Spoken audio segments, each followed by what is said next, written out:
Délinquant? Bien, par délinquant, nous désignons toutes les personnes qui manquent à leurs devoirs et qui se donnent tous les droits en commettant des infractions, des délits ou des crimes en série.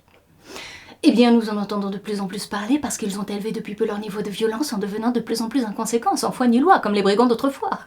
Les enfants d'émigrés sont le plus souvent cités ou ciblés, non seulement à cause de leur prétendue sauvagerie naturelle, mais surtout à cause de leur refus de toute culture artificielle. Mais c'est malheureusement partiel et partial.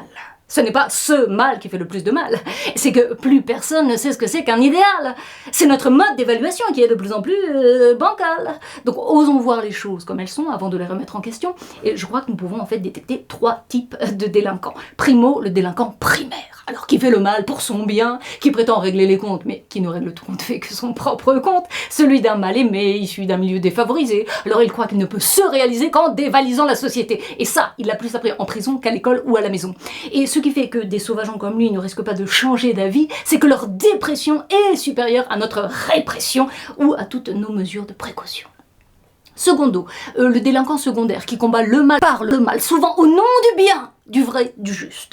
C'est une délinquance moins confuse et plus diffuse dans notre société. Elle peut être policière, comme lorsqu'un gardien de la paix tire à bout portant sur un adolescent qui appuie sur le champignon. Elle peut être politique, à chaque fois qu'un casseur s'en prend à la vitrine de nos valeurs en jetant la pierre sur son frère ou sa sœur. Les black blocs, tiens, quand ils débloquent. Dans cette délinquance préméditée, la violence est utilisée pour servir une idée, une idéologie, un intérêt. Elle est plus maladive et plus nocive que la précédente. Tertio, le délinquant tertiaire, dont la fin justifie, mais alors tous les moyens. Avant lui, le chaos, après lui, le déluge. C'est la délinquance financière, qui corrompt les hommes pour s'approprier leurs terres, et pour laquelle le bien n'existe pas. Il n'y a que des biens à s'approprier et des hommes à exproprier. Le capitalisme l'a rêvé et ses délinquants en col blanc l'ont réalisé. Alors, selon vous, lesquels de ces 3 délinquants méritent leur place en prison ?